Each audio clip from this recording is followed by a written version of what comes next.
I've always felt that the best two time travel stories were The Time Machine and Charles Dickens' Christmas Carol.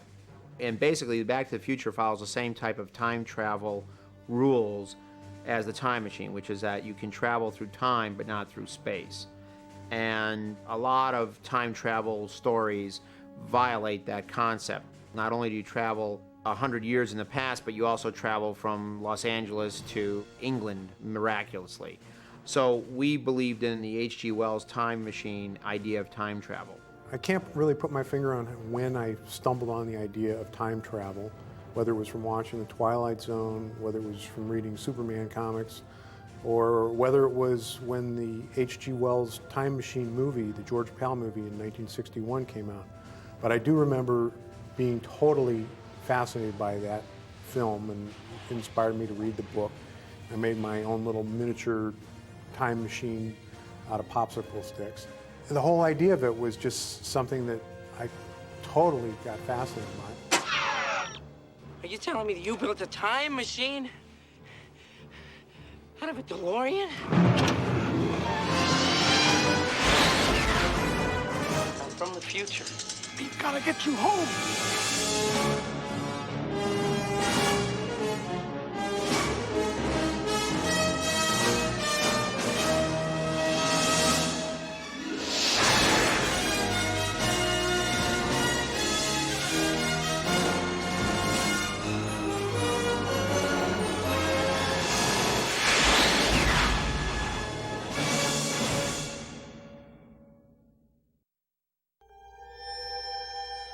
As I remember, the idea for Back to the Future came about with, and who knows where these ideas really come from, but it was like the notion that Bob Gale had of what it would be like to see your parents as kids when you were the same age as they were. You're my mom. My name is Lorraine. Lorraine Bates. I was back in St. Louis, Missouri, visiting my parents, and searching around in the basement, I stumbled upon my father's high school yearbook. And I'm thumbing through it, and I discovered that my father was the president of his graduating class. I didn't know this, and I thought about the president of my graduating class as somebody I had nothing to do with. So I thought, gee, if I went to high school with my dad, would I have been friends with him? So that was the idea that I came back to Los Angeles, and I said, Bob, what if you could go to high school with your parents? What would that be like? What are you writing? Stories. Science fiction stories about, visitors coming down to Earth from other planets. Get out of town. I didn't know you did anything creative. The idea that every adult was once a kid really had never been done before as a movie. This was an idea, an original idea that we'd never seen dealt with before. The time period that we selected was purely mathematical. Action! It was an 80s kid who had to go and find his parents at his same age, so that put us immediately into the 50s. And that was also the time when the birth of the teenager happened anyway, and teenagers in America were given power by the media, power to buy things. They became an economic power. So that worked out well for us. I'm from the future. I came here in a time machine that you invented. When we sat down to write the first script and we said, we need a time machine, where does a time machine come from? The time machine has to be invented in somebody's garage. The archetype American inventor that does stuff like this in his garage, it's Doc Brown. I was standing on the edge of my toilet, hanging a clock. The porcelain was wet. I slipped, hit my head on the edge of the sink, and when I came to, I had a revelation, a vision, a picture in my head, a picture of this. This is what makes time travel possible. The flux capacitor. Where did he come from? We kind of had an idea that he probably worked on the Manhattan Project. In fact, with the nuclear aspect of it, we were pretty sure that that was the case. But he went off on his own, and he had these weird ideas about flux capacitors and so forth. The very first idea of the time machine was that it was a chamber of some sort. Yeah, I guess we had it built into an old refrigerator. But it became very apparent that if you were going to really build a time machine, it should be a vehicle. And probably it should be a tracked vehicle, kind of like a tank. Because if you're going to travel to times when there were no paved roads, you'd have to be able to get around. But we decided to use the DeLorean automobile because of this joke that we had in the movie. When the time machine arrives in the past, the people who live in the farmhouse think that it's an alien spaceship. Looks like an airplane without wings. That ain't no airplane. Look.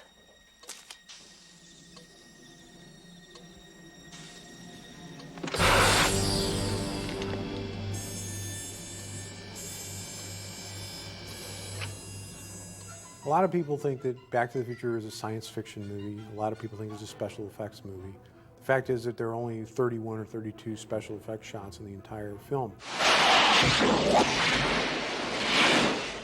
In discussing with our special effects people and our artists about what was time travel going to look like, we started coming up with, and they started coming up with all kinds of ideas. What is the space-time continuum going to look like when Marty's in the DeLorean? And all kinds of great big visual eye candy.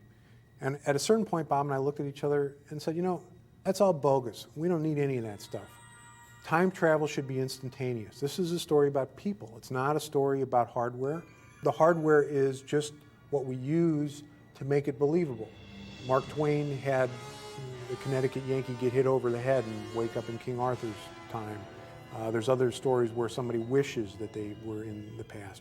And none of these things were interesting to us. We felt that if it was a machine that did it, then it was more believable than if it was a wish, because we know that machines can do stuff, and we don't have any example of somebody wishing for something as crazy as this and ever having it come true. So the machine is just a way to make the idea of time travel believable. The way I see it, if you're gonna build a time machine into a car, why not do it with some style? Besides, the stainless steel construction made the flux dispersal. Look out!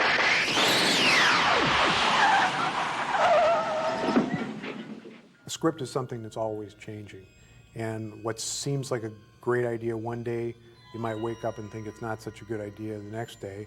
Or more likely, you have a great idea, and then the next day or the next week you come up with an even better idea. 1.21 gigawatts! Tom, how am I gonna generate that kind of power? It can't be done, can it? We had this idea for a nuclear explosion actually being the element that was required to bring Marty back from 1955 to 1985, and we had him go into Nevada to this nuclear test site. It turned out that the expense of that whole sequence was going to cost $1 million, which was a lot more money in 1984 when we were making the movie than it is today. But we couldn't afford it. Marty, I'm sorry, but the only power source capable of generating 1.21 gigawatts of electricity is a bolt of lightning. So we put on our thinking caps, and we came up with something that turned out to be far, far better than what this nuclear thing would have been. It kept it all contained in Hill Valley. It kept the clock imagery and the time metaphor much more in the movie. And it was a vastly better sequence than that nuclear test site could have been.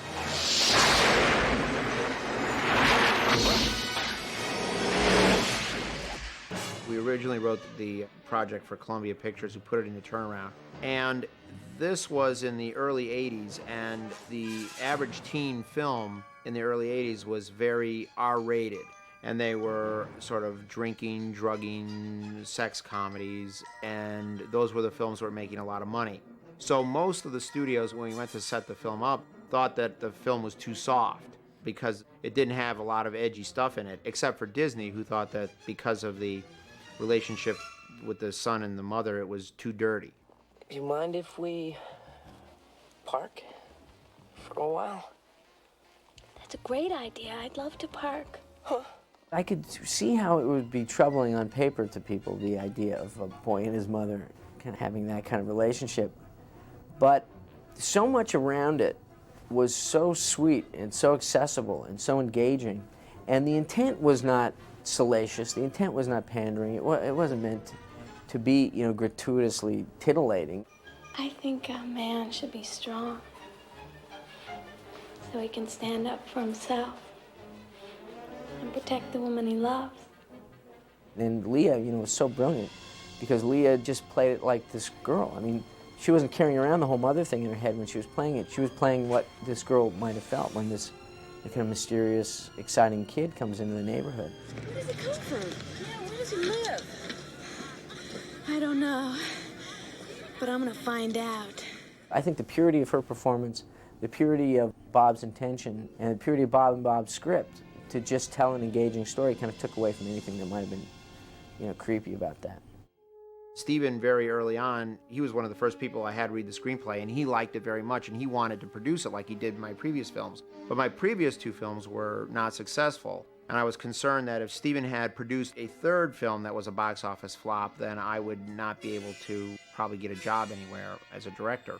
So I explained that to him, and he said, I think you're probably right. And then many years went by, 3 to be exact, and then I was finally hired by Michael Douglas to do Romancing the Stone, which fortunately was a hit. And then everybody wanted to do Back to the Future because Romancing the Stone was a hit movie. And I thought it would only be appropriate to go back to the one guy who's the only person who had faith in it based on the material itself, and that was Steven. Casting is something that you just feel. Crispin and Leah, they all came in and read many times and became the character. Chris Lloyd, I knew he was the perfect Doc Brown the minute he walked in the office without even having to say a word. Just by looking at him, I knew he was perfect. Christopher Lloyd says that his model for creating the character was actually the conductor Leopold Stokowski, with the hair that way and the big broad gestures. Doc Brown walks around like he's conducting the orchestra of the world, and that's what Chris drew upon. I notice your band is on the roster for the dance auditions after school today. Why even bother, McFly? You don't have a chance. You're too much like your old man. No McFly ever amounted to anything in the history of Hill Valley. Yeah, well, history is gonna change.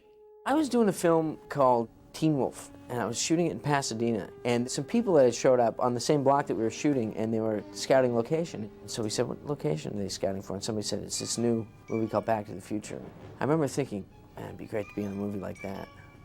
Sounds like, a great movie. And Steven Spielberg producing. Michael J. Fox was actually our first choice for the part of Marty. And because he was doing Family Ties at the same time that we were going to be shooting, there was no way that he was going to be available to us. So it was completely out of the question.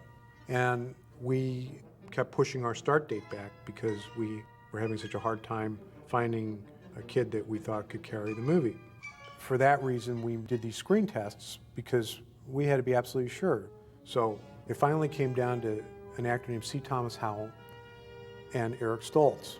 And Tommy's screen test was terrific, but the CEO of MCA saw the 2 screen tests, and he said, it's got to be Eric Stoltz. It's got to be Eric Stoltz. And I'm so convinced that Eric is going to be great in this part that if it doesn't work out with him, you recast it and start all over again. Okay, well, he never thought that that was ever going to happen. And we never thought it was ever going to happen, really. The studio was demanding that the movie be released on a specific day in the summer. So we cast Eric Stoltz in the lead part for Back to the Future, and this was a miscalculation on my part. I mean, Eric is a fabulous actor, and he was doing great work, and it just, for some reason, to me, didn't feel like it was the right type of performance for the type of humor that I was trying to go for in the film. So I had to do a very painful thing and replace Eric with Michael J. Fox. Michael read the script, he went nuts for it. And his attitude was, hey, I don't need any sleep. I'll do whatever I can to be in this movie. And about a week later, I was in a parking lot in Pomona, freezing cold, about 2 in the morning, doing the stuff with the DeLorean and the dock. There was no preparation for me at all. I just all of a sudden was on board.